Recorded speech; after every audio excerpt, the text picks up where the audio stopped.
साधुआं संतों सर्वस दीनहि सतगुरु साहिब संत सब डंडो तुम प्रणाम।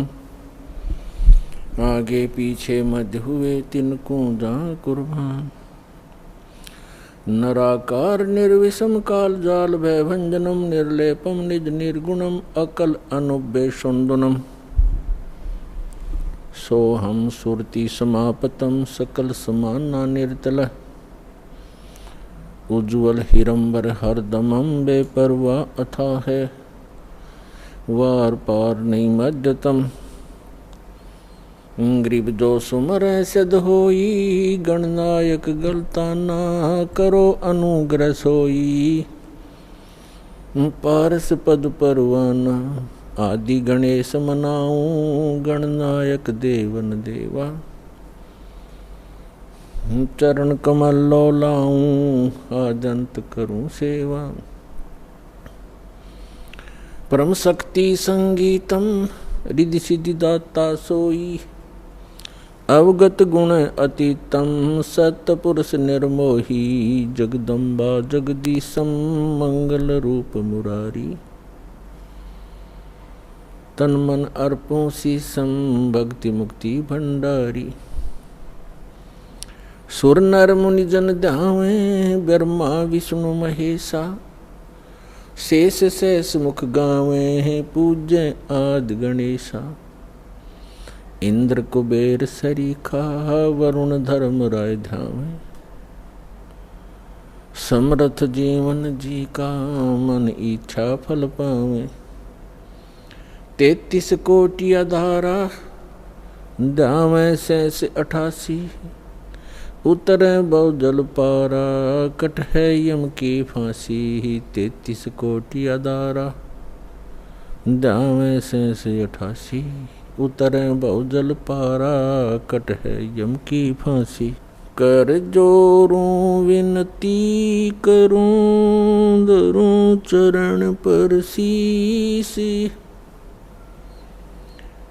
गुरु जी राम देवानंद जी महाराज ने दियो नाम बख्शीश।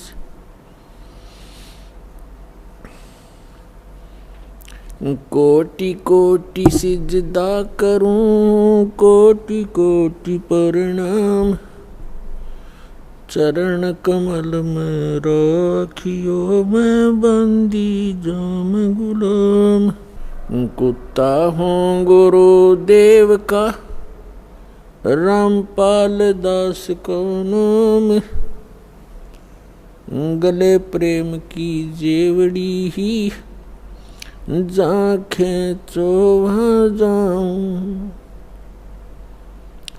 तो करो तो बावड़ू दूर दूर करो तो जाऊं। ज्यों राखो त्यों ही रहूं जो देवो सुख।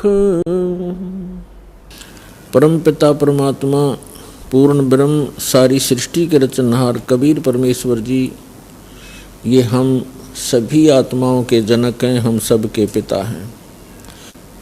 वो परमात्मा हमारे हित ऐसी हैं। वो स्वयं ही यहाँ आकर के हमें जानकारी देते हैं कि तुम सभी आत्माएं यहाँ के रहने वाले नहीं हो। ये स्थान आपका निज स्थान नहीं है। आप इस अस्थायी सटे को परमानेंट सटे मान चुके हो। जबकि आपको ये पता भी है कि यहाँ ना कोई रहा और ना कोई रहेगा। उसके पश्चात भी आपको चिंता नहीं। इसके विषय में परमात्मा कहते हैं कबीर ये माया अटपटी सब गट आने अड़ी। किस किस को समझाऊं या कुए भांग पड़ी।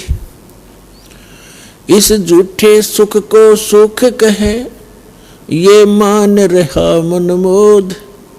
ये सकल चबीना काल का कुछ मुख में कुछ गोद। पृथ्वीपति चकवे गए, जिनके चक्र चलंत, रावण सरीखे कौन गिने, ऐसे गए अनंत। परमात्मा हमें याद दिलाते हैं कबीर परमेश्वर जी कि आप जिस लोक में रह रहे हो ये लोक ठीक नहीं है। यहाँ पर आप कोठी बंगले बनाने में, अन्य संपत्ति की व्यवस्था करने में पूरा मानव जीवन लगा देते हो, और उस दौरान आपके साथ ना जाने कितनी घटनाएं घट जाती हैं, कितनी आपदाओं का सामना आपको करना पड़ता है।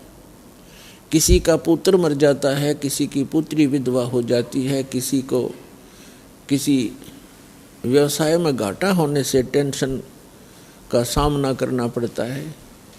कोई भी प्राणी इस 21 ब्रह्मांड के जो काल का लोक है इसमें कोई सुख ही नहीं है और कोई स्थायी नहीं है। परमात्मा से परिचित जो महापुरुष हुए हैं उन्होंने, और स्वयं परमेश्वर कबीर जी ने आकर के यहाँ की वास्तविकता हमें बताने की चेष्टा की है, लेकिन हम अज्ञान से इतने परिपूर्ण हो चुके थे कि हमने परमात्मा के उस ज्ञान को स्वीकारा नहीं। अब दया करी है परमात्मा ने आप जी को पहले शिक्षित किया। नहीं, आप पिछला इतिहास देख सकते हो, किसी भी युग में कोई प्रजा शिक्षित नहीं होती थी, केवल एक ब्राह्मण वर्ग होता था जो शिक्षा ग्रहण किया करता था, और सद्ग्रंथों को जानने के लिए ही वो शिक्षा ग्रहण किया करते थे। संस्कृत भाषा ही मूल थी, और अन्य प्रजा उन अपने धार्मिक गुरुओं से अध्यात्म ज्ञान सुनकर अपना जीवन निर्वाह किया करते थे। तो अब आपको शिक्षित किया इसलिए कि आप जिन सद्ग्रंथों को आप सत्य मानते थे, हमारे धर्मगुरु उन्हीं सद्ग्रंथों के विपरीत ज्ञान दिया करते थे। उसको कहते हैं शास्त्र विधि त्याग कर मनमाना आचरण, यानी शास्त्र के विरुद्ध ज्ञान और शास्त्र के विरुद्ध ही साधना हो, वो साधना व्यर्थ होती है। इसका प्रमाण है श्रीमद् भगवत गीता अध्याय नंबर 16 के श्लोक नंबर 23 और 24 में। 23 श्लोक में कहा है कि अर्जुन, जो शास्त्र विधि को त्याग कर मनमाना आचरण करते हैं, अर्थात जो सद्ग्रंथों में वर्णित ज्ञान और उसका समाधान साधना उसको ना करके अपने मनमुखी मंत्र, मनमुखी आरतियां करते हैं, जैसे ओम जय जगदीश हरे, स्वामी जय जगदीश हरे, जय गणेश देवा, ये इस तरह की जो आरतियां हैं ये हमारे सद्ग्रंथों में नहीं है। सद्ग्रंथों की पहचान भी आपको बताएंगे, सद्ग्रंथ कौन कौन से हैं, और बहुत बार पहले भी आपको सद्ग्रंथों के जानकारी दी है कि मूल सद्ग्रंथ कौन कौन से हैं जो गॉड गिवन हैं, और जो ऋषि मुनियों के बनाए ग्रंथ हैं वो कौन कौन से हैं। वो पुराण हैं, उपनिषद हैं, और गॉड गिवन कौन से सद्ग्रंथ हैं, जो चारों पवित्र वेद, पवित्र श्रीमद् भगवत गीता और पवित्र सूक्ष्म वेद, जो complete God given complete spiritual knowledge है, पूर्ण परमात्मा के द्वारा दिया हुआ संपूर्ण अध्यात्म ज्ञान है, वो सूक्ष्म वेद है। उस सूक्ष्म वेद को हमारे धर्मगुरु समझ नहीं सके, इस दास पर दया करी है उस सूक्ष्म वेद को समझने और समझाने की। तो जो सद्ग्रंथों के विपरीत साधना करते हैं वो शास्त्र विधि को त्याग कर मनमाना आचरण है। सद्ग्रंथ आपको बताई दिया, सूक्ष्म वेद, पवित्र चारों वेद, पवित्र श्रीमद् भगवत गीता। इसके अतिरिक्त जो सद्ग्रंथ हैं वो किसी ऋषि मुनि के दिए हुए ग्रंथ हैं। यदि वो वेदों से मेल खाते हैं वो ज्ञान तो सही है, उसके अतिरिक्त जो ज्ञान उनके अंदर है वो उनका अपना है, वो यथार्थ ज्ञान नहीं है। तो यहाँ गीता अध्याय नंबर 16 श्लोक 23 में कहा कि शास्त्र विधि को त्याग कर जो मनमाना आचरण करते हैं, मनमानी साधनाएं करते हैं, उनको न तो कोई सुख होता है, न कोई उनको सिद्धि प्राप्त होती है, और न ही उनकी गति होती है, अर्थात व्यर्थ, यूजलेस। तो क्या फायदा ऐसे डले डोण का जिससे कोई लाभ ही नहीं होना हो। तो इसलिए 24वें श्लोक में श्रीमद् भगवद गीता अध्याय 16 के 24वें श्लोक में तुरंत कहा है, इससे तेरे लिए अर्जुन कर्तव्य और अकर्तव्य की व्यवस्था में सदग्रंथ ही प्रमाण है। यानी सदग्रंथों को आधार मानकर जो संत साधना बताता हो उसी को स्वीकार कीजिए, अन्य शास्त्र विरुद्ध साधना बताने वालों को तुरंत त्याग दीजिए। वो अपना भी जीवन नष्ट कर रहे हैं और श्रद्धालुओं को भी मिसगाइड कर रहे हैं। तो जिन महापुरुषों को परमात्मा मिले, क्योंकि परमात्मा के गुणों में वेद प्रमाणित करते हैं कि वो परमेश्वर स्वयं अपने निज स्थान से चलकर आता है। परमात्मा परमेश्वर ऊपर के लोक में रहता है, सत्यलोक में, और वहाँ से चलकर आते हैं सहशरीर, यहाँ अन्य रूप धारण कर लेते हैं और अच्छी आत्माओं को मिलते हैं जो दृढ़ भक्त होते हैं, उनको उपदेश देते हैं, यथार्थ ज्ञान समझाते हैं और फिर अपने से परिचित कराते हैं। सतलोक अपने निज स्थान ले जाकर उनको वापस छोड़ते हैं। और वो परमात्मा 3 सतिथि में हमारी केयर टेक करते हैं, हमारी देखभाल करते हैं। एक रूप में वो स्वयं रहते हैं सतलोक के अंदर, वहाँ भी नर आकार हैं, और यहाँ आते हैं तो भी परमात्मा नर आकार ही होते हैं।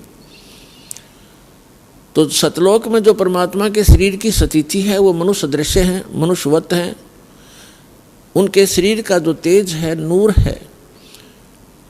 एक रोमकूप में, एक रोम कहते हैं बाल को, एक बाल में, एक रोम में करोड़ सूर्य, करोड़ चंद्रमा, इन दोनों की मिलीजुली रोशनी हो, उनका जो तेज हो, परमात्मा की एक बाल की इतनी रोशनी है।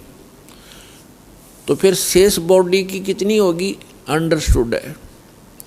ये तो वहाँ परमात्मा एक रूप में ऐसे रोल करते हैं, ओवरऑल कंट्रोलर और ओवरऑल क्रिएटर के रूप में वहाँ विराजमान हैं। वो परमात्मा जो बनारस में, काशी में धानक रूप में, जुल्हा रूप में यहाँ रहे थे अभी कलयुग में, सन 1398 से और सन 1518 तक 120 वर्ष रहे थे।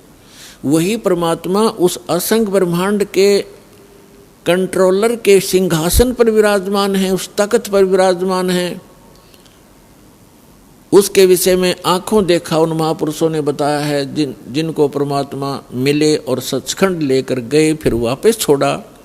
आदरणीय गरीबदास साहिब जी उनमें से एक महापुरुष हैं।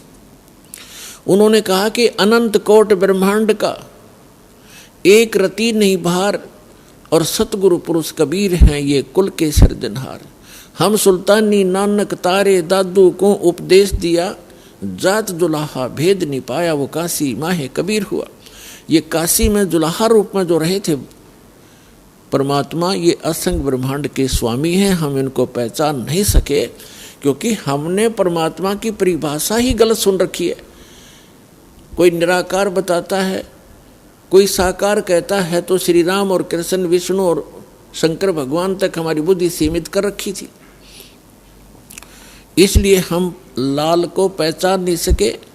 हम 10 के नोट की भी कदर जानते हैं, हम 100, 500 और 1000 के नोट को भी खूब पहचानते हैं, लेकिन हम लाल से परिचित नहीं हैं।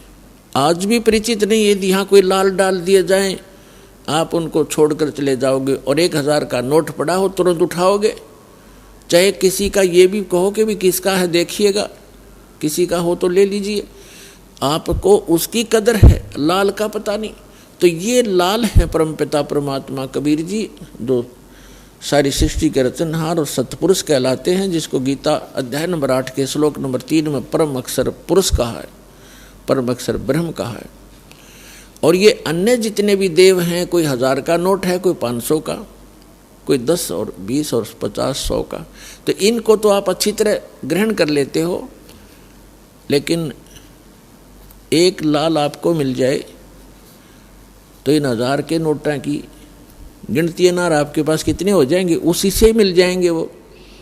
तो इस प्रकार परमात्मा कबीर जी वो लाल हैं जिनको हम पहचान नहीं सके, क्योंकि वो हमारे व्यवहार में नहीं थे और हम पहचान नहीं सके। तो उसकी अपनी पहचान कराने के लिए परमात्मा स्वयं आए और अच्छी आत्माओं को मिले जो दृढ़ भक्त पुण्य आत्माएं थी। आप देख सकते हो जिन महापुरुषों को परमात्मा मिले उस समय, आज से 200 वर्ष पहले 250 वर्ष पहले गरीबदास जी आए थे सन 1717 में, और संवत 1774 में उनका आविर्भाव हुआ था, जन्म हुआ था। और सन 1717 आज सन 2013, 300 वर्ष पहले, और 300 वर्ष पहले उनको परमात्मा मिले। पहले वो हमारे जैसे पुजारी थे, श्री राम, श्री कृष्ण, विष्णु और शंकर भगवान, माता मसानियों के। और जब उन्होंने परमात्मा को देखा, सतलोक देखा, जहाँ हम रहा करते वो स्थान देखे और वहाँ की जो सुख देखे, फिर आकर उनको वापस छोड़ा, तो फिर वो इतने दृढ़ हो गए, पूरा समाज एक तरफ और गरीबदास जी एक तरफ। ऐसे ही नानक साहिब जी, आदरणीय नानक देव जी को जो परमात्मा मिले, बेई नदी से सचखंड लेकर गए वो सतपुरुष, और फिर वापस छोड़ा उनको ला करके। उसके बाद उससे पहले वो हिंदू धर्म में जन्मे थे, सभी श्री राम और श्री विष्णु श्री कृष्ण जी के परम पुजारी थे। और उसके बाद पूरा हिंदू समाज एक तरफ था और नानक साहिब जी एक तरफ थे, झुके नहीं, और आज उनके अनुयायियों की गिनती नहीं। तो ऐसे दृढ़ भक्तों को परमात्मा मिलते हैं, और जिस कारण से वो अपनी स्थिति को, अपनी पहचान को अपने बच्चों तक करवाते हैं। तो इस सारे कुछ अभी तक जो सत्संग दास ने किया है, इसका उद्देश्य ये है कि श्रीमद् भगवत गीता में जो प्रमाण है, ये गॉड गिवन स्पिरिचुअल नॉलेज है। श्रीमद् भगवत गीता अर्थात ये वेदों का सारांश है, और चारों वेद कबीर भगवान ने दिए थे इस ज्योत निरंजन ब्रह्म सरपुरुष इस काल के अंतःकरण में फीड कर दिए थे, ईमेल कर दी थी, फैक्स कर दिया था। और जब इसने डाउनलोड करके देखा, कंप्लीट स्पिरिचुअल नॉलेज भेजा था परमात्मा ने इस ज्योत स्वरूपी निरंजन के अंतःकरण में। इसने जब वो डाउनलोड किया, यानी अंदर से बाहर निकाला अपने अंतःकरण से, तो बाहर उन्हें पढ़कर देखा, उस कंप्लीट स्पिरिचुअल नॉलेज का, संपूर्ण अध्यात्म ज्ञान का वो पार्ट, वो भाग इसने नष्ट कर दिया जिसमें उस परम पिता की जानकारी थी और इससे उत्तम लोक की जानकारी थी, वहाँ जाने की विधि थी, उसको पाने की विधि थी। ये नहीं चाहता कि यहाँ के प्राणियों को जो इसके अंतर्गत हैं 21 ब्रह्मांड में, इनको ये जानकारी हो कि कोई और सुख स्थान है, और जहाँ जाने के बाद ना वृद्ध अवस्था होती है, ना वहाँ मृत्यु होती है, ना कोई रोग सताता है, ना किसी चीज़ का अभाव है। सब सुख पदार्थ आपको वहाँ बगैर किए ही प्राप्त होंगे। और पुण्यात्माओं, हमारी यहाँ चेष्टा प्रत्येक प्राणी की ये है कि हम काम ना करें, हम मेहनत परिश्रम कम करें और सुविधाएं सारी हों। इसलिए हम अपने बच्चों को पढ़ाते हैं, स्वयं भी पढ़ते हैं, पढ़ा करते थे कि हम बड़े अधिकारी बने और हम काम कुछ ना करें, घंटी बजाएं, नौकर आएं और जो वस्तु चाहें वो खाएं, ऐसी तनख्वाह हो, कार हो, कोठी हो और सुविधाएं सारी हो। तो ये यहाँ नहीं हो सकती। यहाँ तो चाहे राष्ट्रपति बन जाए, उसने भी दिन में बहुत सी मीटिंग अटेंड करनी पड़ेंगी, नहीं तो उसको जीने नहीं दे पब्लिक, उसकी व्यवस्था है। तो इसी प्रकार सतलोक में जाने के बाद वो सुख होगा जिसकी हम खोज यहाँ कर रहे हैं। वृद्धावस्था वहाँ नहीं है, वहाँ केवल युवा शरीर रहेगा। तो कौन चाहता है वृद्ध होना, कौन चाहता है मृत्यु? लेकिन यहाँ इसका कोई विकल्प नहीं है। यहाँ तो ये कंपलसरी है ये तो होगा ही होगा। तो इससे बचने के लिए एक साधना है, साधन है, जो परमात्मा ने स्वयं आकर आप बताई और अपनी प्यारी आत्मा उन परमहंस संतों को सतलोक दिखाया और वापस छोड़ा और उनको दृढ़ कराया।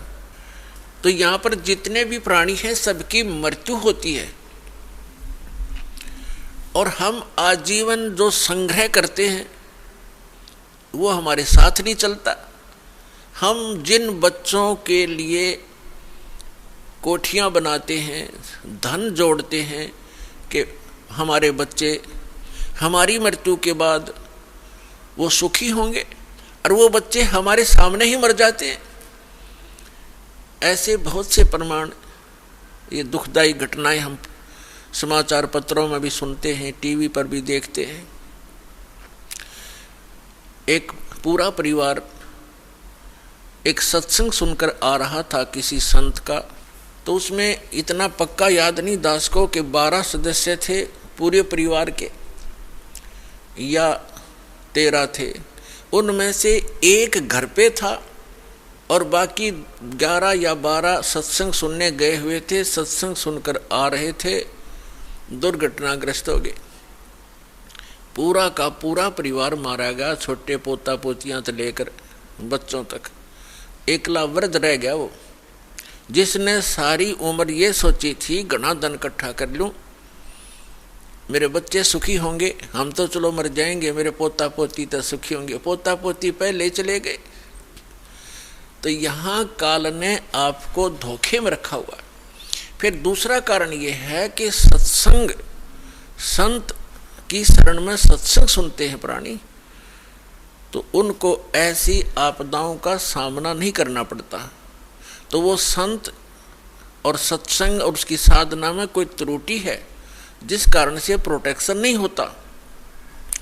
और दूसरा कारण ये होता है कि संत भी सही हो, साधना भी ठीक हो, लेकिन अपने में कोई त्रुटि हो, हम नियमों का पालन ना कर रहे हों, उससे क्या होता है, फिर नाम खंडित हो जाता है।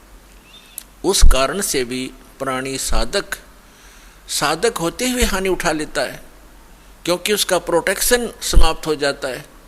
जो पावर कनेक्शन उसको मिला हुआ था वो न मिलने से वो पावर वाला काम बंद हो जाता है, उसको सारी सुविधाएं बंद हो जाती हैं। जैसे आपका बिजली का कनेक्शन कट जाता है तो ना पंखा चले, ना एसी चले, ना कूलर काम करे, ना कोई पंप चले, ना कोई हैंड पंप चले, यानी सब सुविधाएं बंद हो जाती।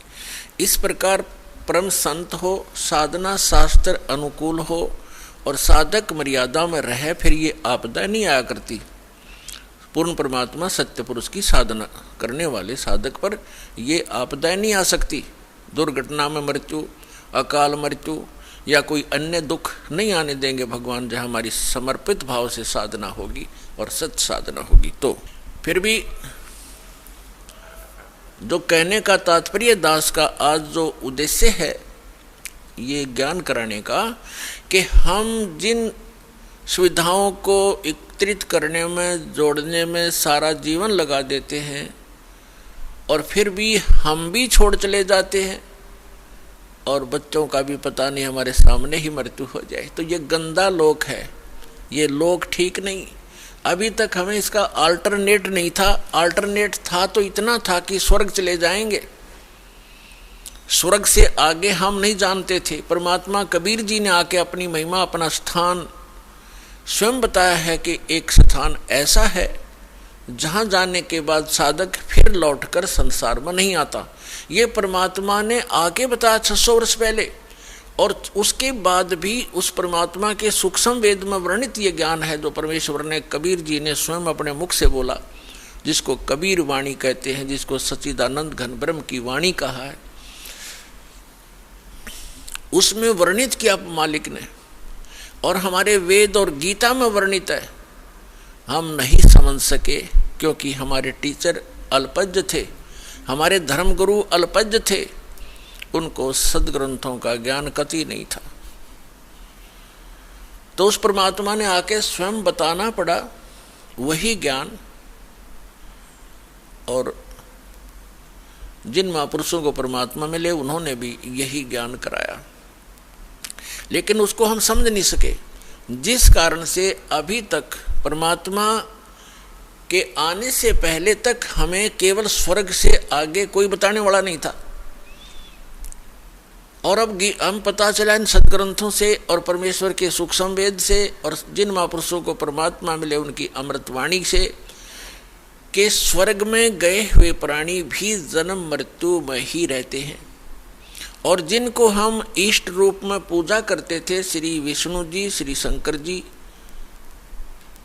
ब्रह्मा जी को तो हम पूजते नहीं थे, लेकिन आदर की दृष्टि से अवश्य देखते थे। इन तीनों का नाम हम टिप्स पर रखते थे, ब्रह्मा विष्णु महेश। ये स्वयं नासवान है जिनको हम इष्ट मानकर पूजते थे। तो जिस नासवान इष्ट की हम पूजा करेंगे तो क्या होगा, हम उसके लोक में चले जाएंगे। ये सामीप्य जो है मुक्ति प्राप्त होती है, यानी अपने इष्ट के लोक में उनके समीप रहा करेंगे। तो जब हमारे इष्ट ही मरेंगे, उनकी भी मृत्यु होगी, तो फिर वो तो जन्म मृत्यु फिर बनी रही, तो स्थायी स्थान नहीं हुआ वो। तो जो आज प्रसंग है कि जिस लोक में हम रह रहे हैं ये लोक अच्छा नहीं है, और हमें केवल स्वर्ग तक का ही ज्ञान हमारे धर्म गुरुओं ने कराया। परमेश्वर ने आकर अपनी अमृतवाणी में ये ज्ञान दिया कि एक और लोक है जहाँ आप सदा सुखी रहोगे, आपका जरा मरण नहीं होगा। जरा माने वृद्धावस्था, मरण माने मृत्यु। लेकिन वो ज्ञान हमारे गले उतरा नहीं, क्योंकि हम अपने धर्म गुरुओं पर, विशेषकर हिंदू धर्म के में जन्मे हम प्राणी अपने धर्म गुरुओं पर पूर्ण विश्वास किया करते थे कि ये संस्कृत के मास्टर हैं और सभी सदग्रंथ संस्कृत भाषा में लिपिबद्ध हैं। हमारे को कभी अविश्वास नहीं हुआ, इसलिए हमने परमात्मा के दिए हुए उस ज्ञान पर कभी ध्यान नहीं दिया। और साथ में ये भी हमारे एक इंजेक्शन लगा दिया करते कि कबीर जी तो अशिक्षित थे, उन्होंने संस्कृत पढ़ी नहीं, क्योंकि संस्कृत केवल ब्राह्मण ही पढ़ा करते थे और कई ब्राह्मणों के पास गए, उनको संस्कृत नहीं पढ़ाई, इसलिए वो उठपटांग भाषा बनाकर गाते थे। ऐसी सोच थी हमारे इन ऋषि महर्षियों की, वो परमात्मा को समझ नहीं सके। और उस परमेश्वर की वाणी में ये पहले लिपिबद्ध था, जो हमारे सदग्रंथ भी बताते हैं। क्योंकि परमात्मा ने जो ज्ञान दिया वो अपने द्वारा रची हुई सृष्टि का और सारा विधान स्वयं बनाया हुआ था, वो अपनी सिंपल लैंग्वेज में बोल दिया। अब जो प्रसंग चल रहा है कि उस परमात्मा ने भी बताया था कि एक सतलोक है जहाँ जाने के बाद, जहाँ जन्म मृत्यु नहीं होती, जहाँ वृद्धावस्था नहीं है, वहाँ किसी चीज़ का अभाव नहीं है, वहाँ सब सदाबहार वृक्ष हैं, सदाबहार सब मेवा हैं और दूधों की नदियाँ बहती हैं। वहाँ पर अमृत के सरोवर भरे हुए हैं, मीठे जल के समुद्र भरे हुए, हीरे पन्ने ज्वारातों के वहाँ पहाड़ हैं, जो यहाँ पर मिट्टी और पत्थर के पहाड़ हैं, झरने बहते हैं, वहाँ वर्षा होती है, बगैर बादल के फुहार चल पड़ती हैं, सुंदर शरीर है आपका, कभी वृद्धावस्था नहीं होती, मृत्यु नहीं होती, वहाँ आपका परिवार होगा। जैसे धीरे धीरे यहाँ एक पहले हम अकेले थे, विवाह हुआ जब 2 हो गए, बच्चे हुए जब 5-4 और हो गए, और फिर धीरे धीरे पोते पर पोते हो गए, तो हमारा कितना अच्छा परिवार और कैसा दिल लग रहा है। और 1 मिनट में ना जाने पोता मर जा, पोती मर जा, बेटा मर जा, बेटी मर जा, स्वयं की टिकट कट जा, तो खा के ये स्थान, तो वो स्थान है जहाँ पर हम कभी मरेंगे नहीं। हमारा परिवार होगा, सारी सुविधाएं होंगी, मनोमयी विमान होंगे आपके। यहाँ तो एक साइकिल नहीं जुड़ता सारा दिन, और वहाँ पर ऐसा सुविधा है कि आप चाहोगे आपके सामने विमान खड़ा होगा, और जहाँ जाओगे बैठ के परिवार, कहीं बहुत बड़े बड़े पार्क हैं, बड़े सुंदर स्थान हैं। तो वो स्थान है जो भगवान ने स्वयं आकर बताया, और इसी का परम समर्थन हमारे सदग्रंथों ने दिया। जैसे गीता ज्ञानदाता ये सरपुरुष है। श्रीमद् भगवत गीता अध्याय नंबर 15 के श्लोक नंबर 16 और 17 में 3 पुरुष हैं। पुरुष माने प्रभु, स्वामी, मालिक, ब्रह्म कहो, पुरुष कहो, भगवान कहो, राम कहो, साहिब कहो। ये 3 पुरुष बताए। एक सरपुरुष, एक अक्षर पुरुष। और 15वें अध्याय के, गीता के 15वें अध्याय के 17वें श्लोक में सरपुरुष और अक्षर पुरुष से कोई और बताया जो श्रेष्ठ भगवान है, पुरुषोत्तम है। उत्तम पुरुष है तू अन्य परमात्मा इति उदाहरते। जिसको परमात्मा कहा जाता है वास्तव में वो पुरुष तो इन दोनों से, सरपुरुष और अक्षर पुरुष से कोई अन्य है। और वही तीनों लोकों में प्रवेश करके सबका धारण पोषण करता है। ये तीन पुरुष हैं, तीन प्रभु हैं। सरपुरुष इसको ब्रह्म बोलते हैं, हमारे ऋषि मुनि इसको ब्रह्म कहा करते हैं।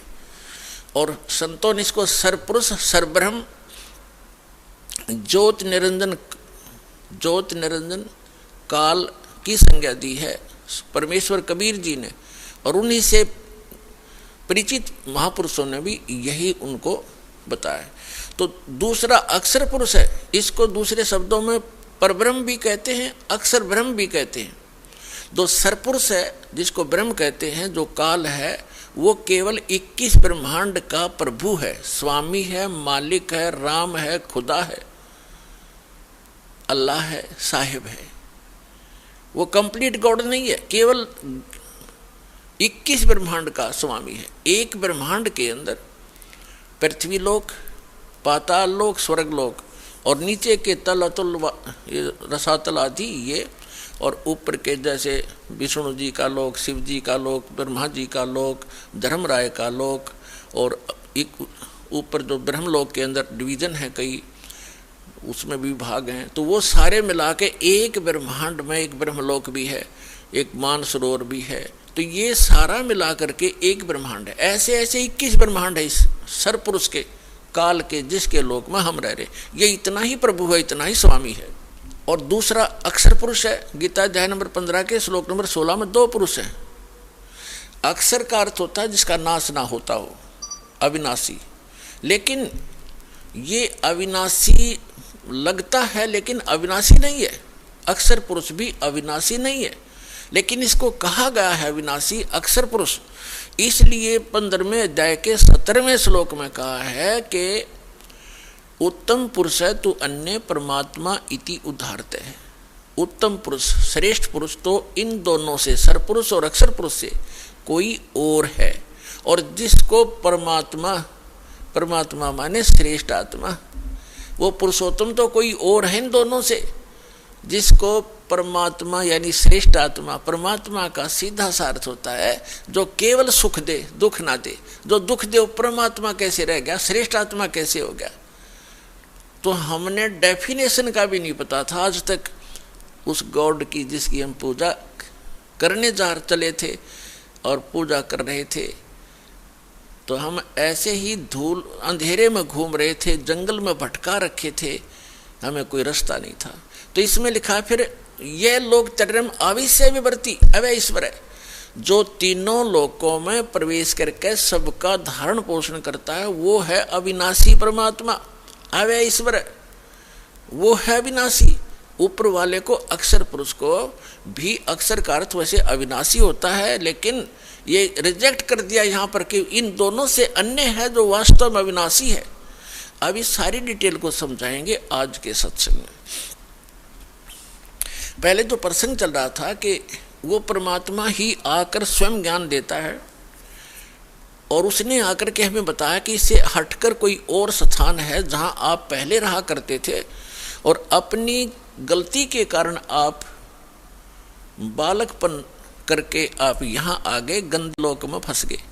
अब यहाँ से जाने का विकल्प आपके पास नहीं रहा, ना किसी ऋषि महर्षि और संत और ब्रह्मा विष्णु महेश को भी यहाँ से वापस जाने के मार्ग का पता नहीं। तो उसके लिए परमात्मा स्वयं आते। जो प्रसंग चल रहा था कि परमात्मा तीन, अब जो ये प्रसंग चल रहा है इसको थोड़ा सा यहाँ करते हैं। तो परमात्मा तीन स्थिति में बताया आपको कि जो सतलोक में रहता है, जहाँ हम रहते थे, वहाँ करोड़ सूर्य करोड़ चंद्रमा मिला जो उनका ऐसा एक रोम का प्रकाश है। फिर परमात्मा अन्य हल्का तेज पुंज का रूप बनाकर कभी भी आकर प्रकट हो जाते हैं एक संत साधु की, महात्मा की वेशभूषा में। और तीसरी सतिथि जो सेकंड या तीसरी स्थिति है, सेकंड स्थिति परमात्मा की यह है, प्रत्येक युग में वो एक शिशु रूप धारण, वहां से चलकर आते हैं सहशरीर कमल के फूल पर, एक सरोवर के अंदर कमल के फूल पर शिशु रूप धारण करके विराजमान होते हैं। वहां से निसंतान संपत्ति, जिनके बच्चे नहीं होते, उठा ले जाता है और फिर उसकी परवरिश वहाँ होती है। फिर धीरे धीरे 5 वर्ष की आयु में ही वो बड़े बड़े विद्वानों के छक्के छुड़ाना शुरू कर देते अपने अध्यात्म ज्ञान के आधार से। अब हम फिर आते हैं उसी प्रसंग पर, हम फिर आते हैं गीता अध्याय नंबर 15 के श्लोक नंबर 16 और 17 पे, क्योंकि प्रसंग चला है कि एक परमात्मा ने भी आकर बताया और इन सदग्रंथों में वही प्रमाण है कि कोई ऐसा स्थान है जहाँ जाने के बाद साधक फिर लौटकर संसार में कभी नहीं आते, वह स्थायी स्थान पाते हैं। और जब तक हम इस काल के लोक में हैं, कितनी साधना कर लें, उस सत्य पुरुष के बताए उस सत्य ज्ञान के आधार से जब तक सत साधना नहीं करेंगे तो हमारी जन्म मृत्यु सदा बनी रहेगी। उसके लिए परमात्मा से परिचित संत आदरणीय गरीबदास साहिब जी कहते हैं कि आगे गए ना बावड़े रहते भी सब जाही, बिन साहेब की बंदगी कहीं ठोर ठिकाना नहीं। कहते हैं कि आगे चले गए वो तो वापस आए नहीं आपको कुछ बतावें कि हमारे साथ क्या बना, और जो शेष बचे हैं वो भी चले जाएंगे। यहाँ किसी उस सत्य साधना, वो पूर्ण परमात्मा की भक्ति के बिना कहीं ठोर ठिकाना नहीं। जैसे आज आप चाहे प्रधानमंत्री बने हो किसी देश के और मृत्यु होगी, कोई पुण्य किया है उसके आधार से आप स्वर्ग जाओगे इस जीवन में, तो स्वर्ग के अंदर अपनी पूंजी को समाप्त होते ही आपकी ऐसी मृत्यु होगी जैसे यहाँ हो गई। तो यहाँ से चलो, फिर स्वर्ग में पुण्य समाप्त होते ही वहाँ से चलो, फिर नरक में अपना पाप भोगोगे, वहाँ कष्ट उठाओगे। जब वो समय पूरा होता है होते ही फिर कहेंगे चलो, वहाँ भी नहीं रख सकते। उसके बाद फिर गधा बने गधे का जीवन पूरा करते ही फिर चलो, फिर कुत्ता बनो, कुत्ते का जीवन पूरा होते फिर चलो मरो, और फिर मनुष्य बन गए फिर मरो, फिर वहाँ जाओ स्वर्ग में, फिर चलो खा के ये जीवन। तो ये चलो चलो मिटाएगी सतलोक में जाने से। और वो चलो चलो ना तो ब्रह्मा की मिट्टी, ना विष्णु की, ना शिव जी की, और ना सरपुरुष की, ना अक्षर पुरुष की, केवल परम अक्षर पुरुष, परम अक्षर ब्रह्म है वो परमात्मा जो स्वयं वास्तव में अविनाशी है। उसकी साधना करने से भी साधक उस लोक में चले जाते हैं जहाँ प्राणी कभी नहीं मरते, कभी वृद्ध नहीं होते, और वहाँ सदा युवा शरीर रहता है और वापस लौटकर इस गंदे लोक में फिर नहीं आते। श्रीमद् भगवद गीता अध्याय नंबर 2 के श्लोक नंबर 12 में, अध्याय नंबर 4 के श्लोक नंबर 5 और 9 में, गीता अध्याय नंबर 10 के श्लोक नंबर 2 में, ये गीता ज्ञानदाता अर्थात सरपुरुष कह रहा है।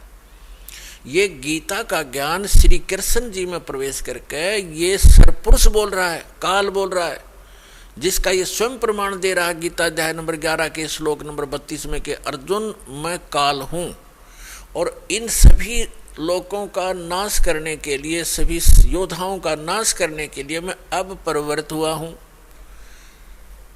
अब श्री कृष्ण में प्रकट हुआ हूँ, मैं बड़ा हूँ, इसमें प्रवेश हुआ हूँ। श्री कृष्ण ने पहले कभी नहीं कहा मैं काल हूँ, और नहीं तो श्री कृष्ण तो पहले ही वहाँ खड़े थे। अब कैसे कहते कि मैं अब प्रवृत्त हुआ हूँ। ये दास का सत्संग है, सीडी बना रखी है कि श्रीमद् भगवद गीता का ज्ञान किसने दिया, उससे आप डिटेल जान सकते हो। अब प्रसंग दूसरा है, यहाँ ये विषय अब शॉर्ट नहीं करूँगा, अन्य जो विषय वही करूँगा। तो इसने ये खुद कहता है कि अर्जुन तेरे और मेरे बहुत जन्म हो चुके हैं, तू नहीं जानता मैं जानता हूँ। और मेरी उत्पत्ति को, उत्पत्ति माने जन्म को, इसका जन्म तो हुआ ही है, ना देवता जानते ना ऋषि जानते, क्योंकि ये सब मेरे से ही उत्पन्न हुए हैं, इनका आदि कारण मैं हूँ। और गीता अध्याय नंबर 10 के श्लोक नंबर 3 में तुरंत कहता है कि मैं अजन्मा हूँ। अजन्मा क्योंकि जब श्री कृष्ण जी में बोल रहा है उस समय उसका जन्म नहीं हुआ, जब तो भूत की तरफ वो प्रवेश है। वो ठीक कह रहा है मैं अजन्मा हूँ, मैं अज हूँ। अब मैं जन्म लेकर नहीं आया श्री कृष्ण जी की तरह, मैं तो इसमें वैसे प्रकट होकर बोल रहा हूँ। बाकी ये नहीं कि वो अविनाशी हूँ, अविनाशी है वो। अब पता चलेगा वो कितना उसका समय है, कैसा पीरियड है उसका जीवन का। अब जो प्रसंग है कि जब हम अब ये जैसे श्री मद देवी भागवत यानी देवी पुराण के अंदर सचित्र मोटा टाइप गीता प्रेस गोरखपुर से प्रकाशित जो हिंदू समाज के श्रद्धालु शिरोधार्य हैं और अपने सबके घरों पर रखी हैं, जो जरा सी भी भगवान में आस्था रखता है, उसके तीसरे स्कंद में 123 पृष्ठ पर विष्णु जी स्वयं स्वीकार करते हैं अपनी माता दुर्गा की। वो स्तुति कर रहे हैं कि तुम शुद्ध स्वरूपा हो, ये सारा संसार तुम ही से उद्भासित हो रहा है। मैं ब्रह्मा और शंकर आपकी कृपा से ही विद्यमान है। हमारा तो आविर्भाव माने जन्म और तिरोभाव माने मृत्यु हुआ करता है, हम अविनाशी नहीं है। और स्वयं और भगवान विष्णु जी कह रहे हैं कि आप ही प्रकृति देवी हो। भगवान शंकर कहते हैं कि जब ब्रह्मा जी विष्णु जी के बाद ब्रह्मा जी आप उत्पन्न हुए तो क्या मैं आपका पुत्र नहीं हुआ, तमोगुणी लीला करने वाला। तो कहने का भाव ये है कि ये भी नासवान है, इनकी जन्म मृत्यु होती है, इनकी जीवनी में लिखा है, अभी आपको सुनाया। यदि हम विष्णु जी की पूजा करते हैं, श्री कृष्ण जी की करते हैं या श्री राम की करते हैं, तो हम विष्णु जी की पूजा कर रहे हैं। और हम शंकर जी की पूजा करते हैं तो हम जैसे विष्णु जी की पूजा करेंगे, विष्णु जी के लोक में जाएंगे, स्वर्ग के अंदर। उनका स्वर्ग समझो एक रेस्टोरेंट है, प्रत्येक उसके अंदर डिस्ट्रिक्ट के अंदर होता है, प्रत्येक शहर में होते हैं रेस्टोरेंट। वो जैसा शहर जिस अतिथि का है उसमें वैसे ही रेस्टोरेंट उपलब्ध होते हैं। जहाँ घने धनी लोग जाते हैं वहाँ पर बहुत अच्छी सुविधा और सब बकवादों से जो है युक्त वहाँ पर रेस्टोरेंट मिलते हैं। तो जितने ज़्यादा पुण्यकर्मी प्राणी होंगे उनको जिस लोक में वो जाएंगे वो अच्छा रेस्टोरेंट देंगे, उनको अच्छी सुविधाएं प्राप्त होंगी, उनकी जेब कटेगी खुद की, पैसे उनके अपने खर्च होते हैं जो रेस्टोरेंटों में जाते हैं।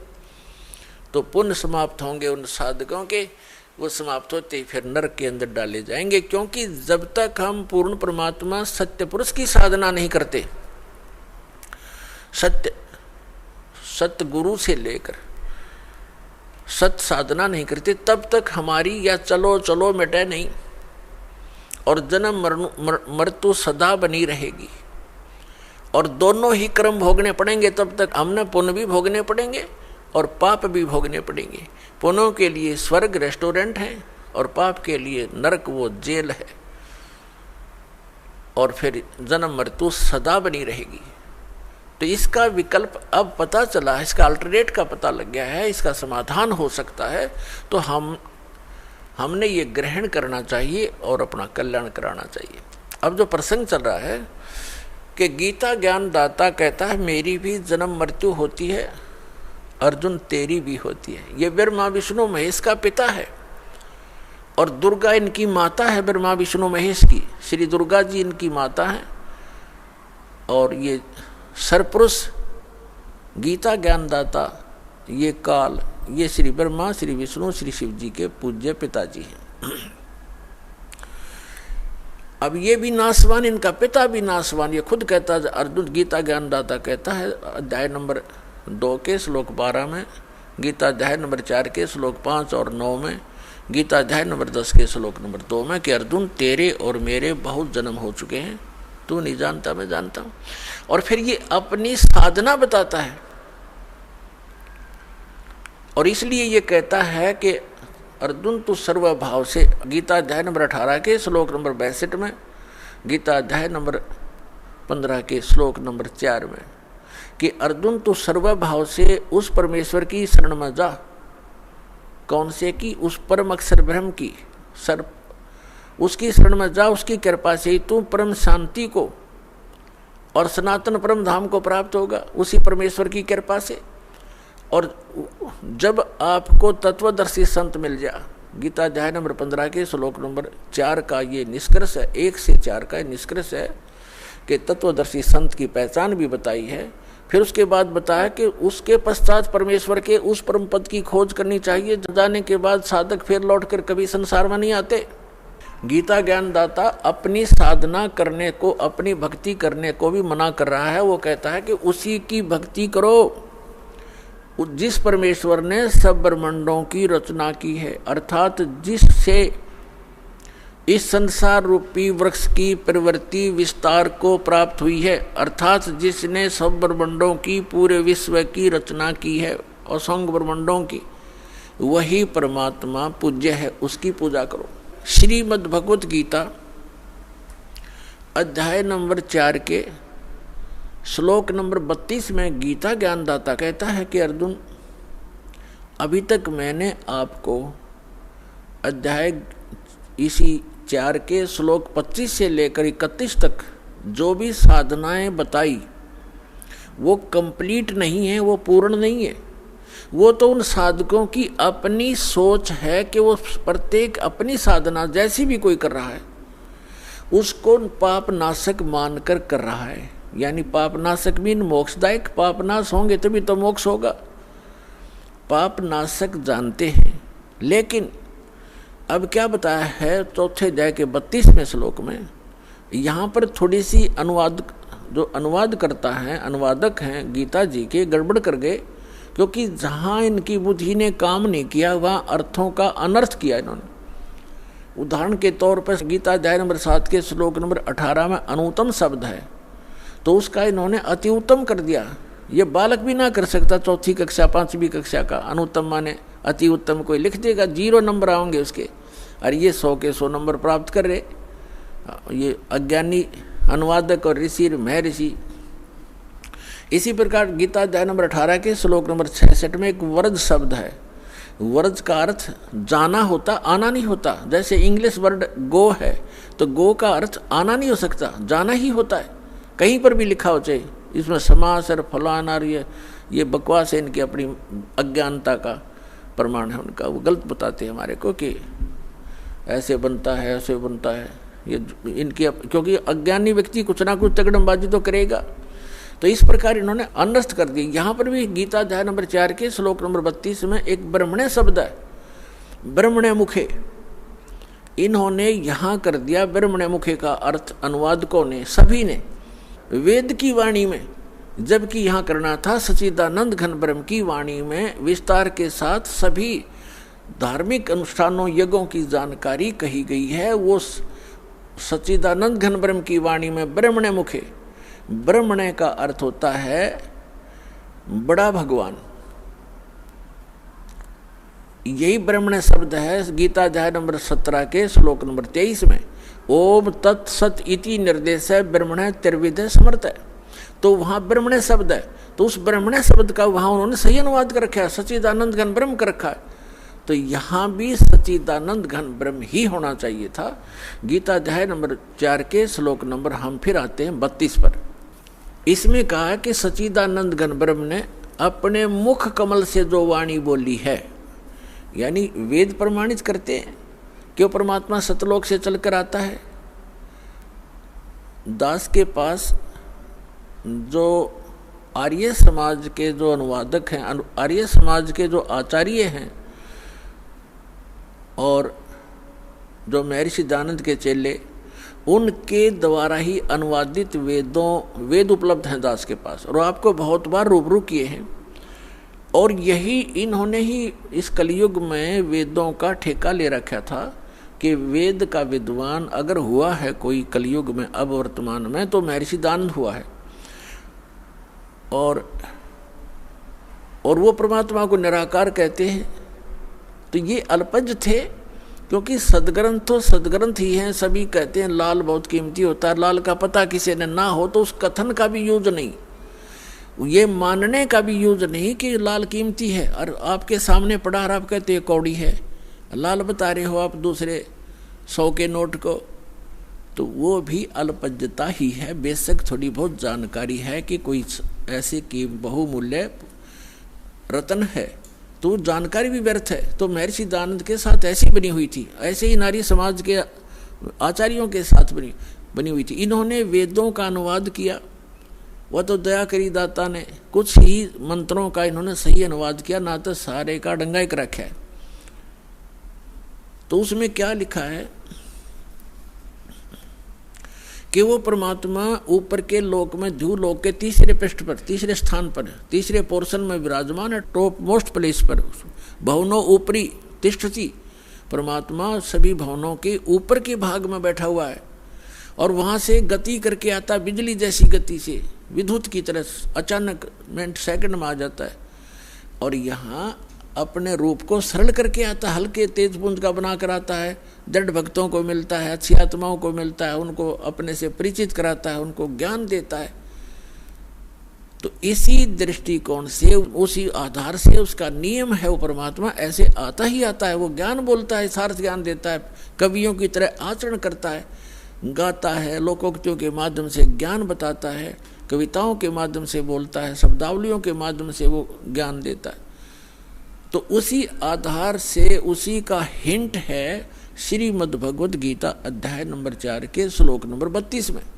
तो गीता ज्ञान दाता, गीता अध्याय नंबर 4 के श्लोक नंबर 32 में कहा है कि अर्जुन, यज्ञों की विस्तार के साथ जानकारी सच्चिदानंद घन ब्रह्म यानी ब्रह्मण मुखे, सच्चिदानंद घन ब्रह्म के द्वारा अपने मुख कमल से बोली गई अमृतवाणी में विस्तार के साथ कहा गया है। और उसको जानने के बाद सभी कर्मों से, सभी दुखों से तो मुक्त हो जाएगा। चौथे अध्याय के 34वें श्लोक में वो तत्व ज्ञान है जो सच्चिदानंद घन ब्रह्म ने अपने मुख कमल से बोला है, वो तत्व ज्ञान है, वो सूक्ष्म वेद है। और चौथे अध्याय के 34वें श्लोक में कहा कि उस तत्व ज्ञान को तू तत्वदर्शी संतों के पास जाकर समझ, यानी गीता ज्ञान से अन्य ज्ञान है और गीता ज्ञान दाता उससे अपरिचित है, इसलिए कह रहा है कि वो ज्ञान तू तत्वदर्शी संतों के पास जाकर समझ। उनको दंडवत प्रणाम करने से, कपट छोड़कर सरलता पूर्वक प्रसन्न करने से वह तत्वदर्शी संत तुझे तत्व ज्ञान का उपदेश करेंगे। इससे दो बात सिद्ध होगी कि जो वास्तविक ज्ञान है वो श्रीमद् भगवद गीता में नहीं है, और ये भी नहीं कह सकते कि श्रीमद् भगवद गीता का ज्ञान गलत है, ये इनकम्प्लीट है। जैसे मैट्रिक क्लास के 10वीं कक्षा का जो सिलेबस होता है वो गलत नहीं होता, लेकिन वो एमए और बीए का नहीं है, वो अलग से है। बीएससी आदि करते हैं वो उससे आगे चलकर है, लेकिन वो साथ में सहयोगी होता है। जो ज्ञान हमने मैट्रिक तक ग्रहण किया है वो आगे सहयोगी रहेगा। इसी प्रकार गीता जी का जो ज्ञान है, वेदों का जो ज्ञान है, ये इनकम्प्लीट है लेकिन गलत नहीं है। तो इसमें क्या कहा है कि उस ज्ञान को जो इनसे हटकर कंप्लीट स्पिरिचुअल नॉलेज है, उसके अंदर इन वेद और गीता, पुराण, कुरान, बाइबल, इन सभी का ज्ञान समावेश है, क्योंकि वो सबका करता है और सबकी स्थिति से परिचित है और वो प्रत्येक प्राणी के प्रत्येक कर्म से भी परिचित है। वो परमात्मा पूर्ण ब्रह्म है। तो यहाँ प्रसंग चल रहा है कि उस तत्व ज्ञान को तत्वदर्शी संतों के पास जाकर समझे। अब हम आते हैं गीता अध्याय नंबर 7 के श्लोक नंबर 29 में। इसमें गीता ज्ञानदाता कह रहा है कि अर्जुन, जो मेरे आश्रित होकर मैंने जो ज्ञान दे दिया, इस पर उसने अमल कर लिया और तत्वदर्शी संत खोज लिया, तत्व ज्ञान से वो परिचित हो गया, तो वो प्राणी, तो वो जो मेरे ज्ञान के को आधार मानकर आश्रित होकर के जरा मरण मोक्षाय यतन्ति ते माम आश्रित है, ये जो जरा माने वृद्धावस्था और मरण माने मृत्यु के दुख से छूटने के लिए प्रयत्न करते हैं, जो ते ब्रह्म तत्व विदु कृष्णम अध्यात्म अखिल च कर्मम। इसका अर्थ है कि जो व्यक्ति इस संसार की किसी भी वस्तु प्राप्त के लिए जैसे कोई साधना नहीं करते, वो जो केवल जरा और मरण के दुख से, बुढ़ापे और वृद्धावस्था मृत्यु के दुख से छूटने का जो प्रयत्न कर रही है, वे तत्ब्रह्म से परिचित है और सारे अध्यात्म ज्ञान से परिचित है और सभी कर्मों से परिचित है। वे केवल वे ही जरा और मरण से छूटने का प्रयत्न करते हैं। अपुण्यात्माओं, जब हमें ये ज्ञान होगा कि जैसे दास आज का जो सत्संग आपको सुना रहा है, यही उद्देश्य है कि जिस लोक में आप रह रहे हो ये लोक ठीक नहीं, यहाँ तो आपको पल पल पीड़ा का सामना करना पड़ता है। और परमात्मा ने बहुत बार समझाया है कि परमात्मा कहते हैं कि तन दर सुखिया कोई न देखा, जो देखा सो दुखिया हो, और उदय अस्त की बात करे मन सबका किया विवेका हो। देखो निर्धन